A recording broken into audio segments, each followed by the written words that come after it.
First off, I wanted to get people's reactions because for so long on this podcast, we've been trying to explain what the Cyberpunk 2077 demo looks like. And I wanted to get people's reaction once they finally saw it. You know, it's like we've been describing something that's been someone's Christmas present for months and months now. And now it's like, oh, now we get to open the Christmas present. And that's what it is.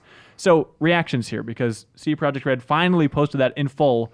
And according to my assessment, has now silenced every YouTube comment about Cyberpunk because everyone's just like, just show us the demo already. Stop talking about it.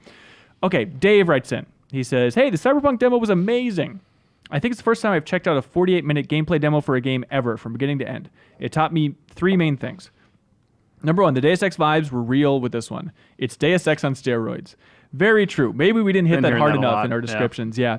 I would love to see the same mission played in a few different ways, to see all the different missions and outcomes. It's amazing. I better start saving up my money for my PlayStation 5 because there's no way this will run like this on current gen. Absolutely correct. The detail amount of NPCs was astonishing. Man, what a pretty game. Not just technical, but graphical style as well. I hope you like Red. Number 3, he says, I am a skeptic and I will stay a skeptic. Will they be able to deliver a 40-hour game with this quality throughout? I'm begging on my knees that they will not downgrade anything in terms of graphics, gameplay, choices, missions, or whatever. It's CD Projekt Red. They won't. They won't. There definitely was that crowd that's like Witcher 3 has been downgraded from the early demos upon release. And that's why I think they were hesitant about getting this demo for Cyberpunk out there. And like they have been messaging it clearly in that video and everywhere. They're like, this is just a sample of gameplay. I think they're pushing hard for expect some changes. Yeah. And it's real gameplay, too. It's not like... That's true.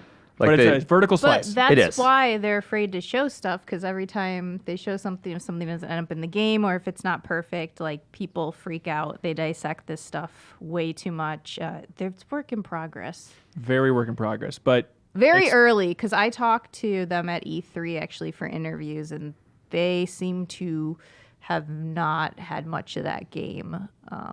Yeah. Like, I don't know how much there is, but like I was asking all like questions and they're like, well, we're still in the process. We're still deciding things, or we're not even sure how big the world's going to be at this point. Like they don't know. And like the tense that they use and stuff in interviews is always confusing. Like I forget which outlet did it, but somebody was asking about like, is it just going to be the city? Is there anything outside? And they're like, oh, there's a wall around the city. And it's like, is it possible to get around that wall? And they're like, yeah. And like, what's going to be out there? And it's like, oh, we're planning on having stuff out there. Like in some ways, the way they phrase it, it's like, oh yeah, that's not built anywhere near close to being done yet.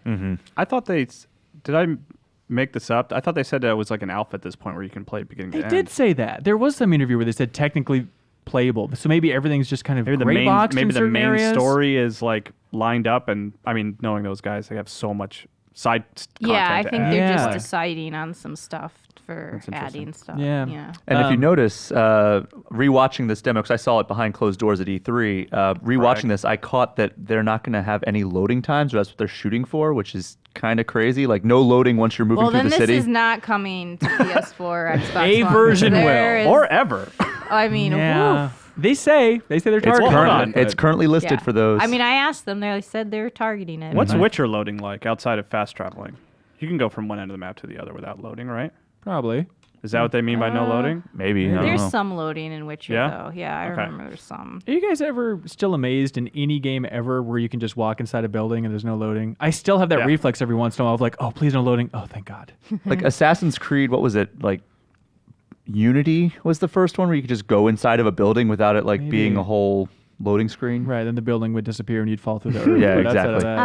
Modern-day conveniences. I thought about that a lot with Breath of the Wild, too, actually. It's like, you just open a door and go in, crawl on the walls. That's why it was really hard for me with Dragon Quest, because every time I'd fast travel, there'd be this long load screen in between. Right. And I was like, it just is hard to get used to. Yeah, for After sure. I'm like, oh gosh, too many modern conveniences. You know what's nice about Dragon Quest? I love when you load back into a game and they give you a recap of the story up to that point, like last thing you're doing. It's so nice. Well, The Witcher does that too, Witcher 3. Yeah, but I want to talk about Dragon Quest on this episode. Sure. Natalie Murphy Same from game. Buchanan, Michigan says, hey, I remember thinking initially that it didn't quite hit me that it might need to be on next gen. This is Cyberpunk. Until the world opened up and the array of options to explore began to show up in that demo. It looks stellar. My only concern is that the early gunplay looks a little floaty to me. I know a lot of this is still work in progress, but I've gotten used to gunplay in games like Doom or COD that feel a bit more physical. Well, those are like the two best examples. That's a high bar. Yeah. They say, I don't know if I'm explaining myself that well. Anyway, I hope this helps. Long-time listener, first-time caller. Thank you for calling in.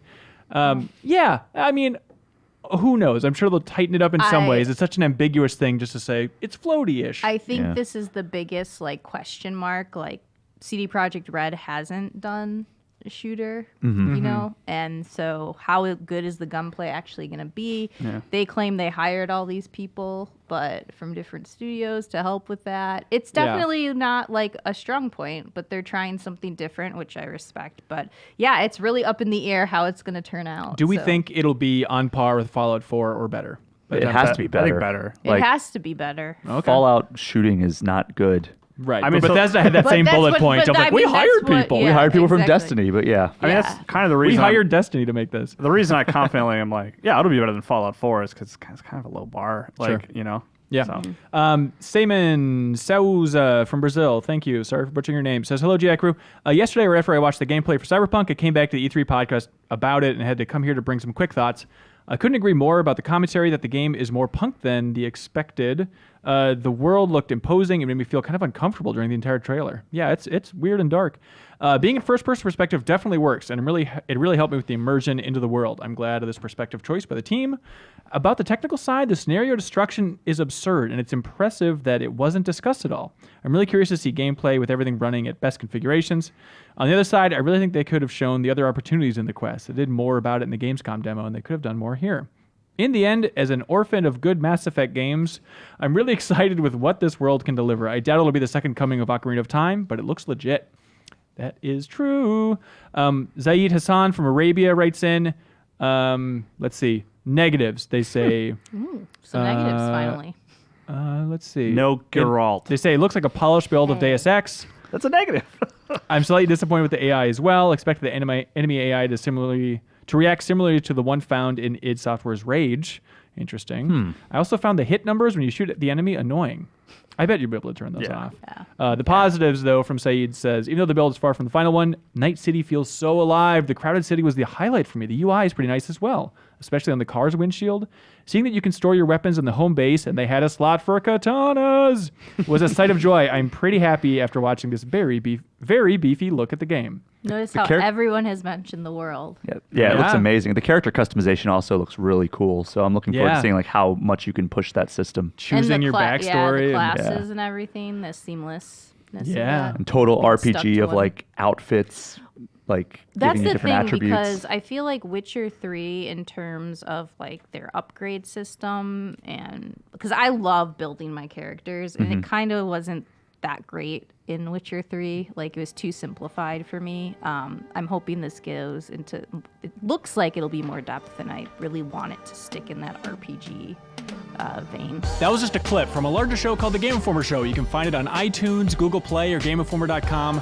We take the fun opportunities and exclusive information from Game Informer magazine and boil it into a show that airs every Thursday with exclusive cover story information, developer interviews, a lot of fun stuff. So come love games with us.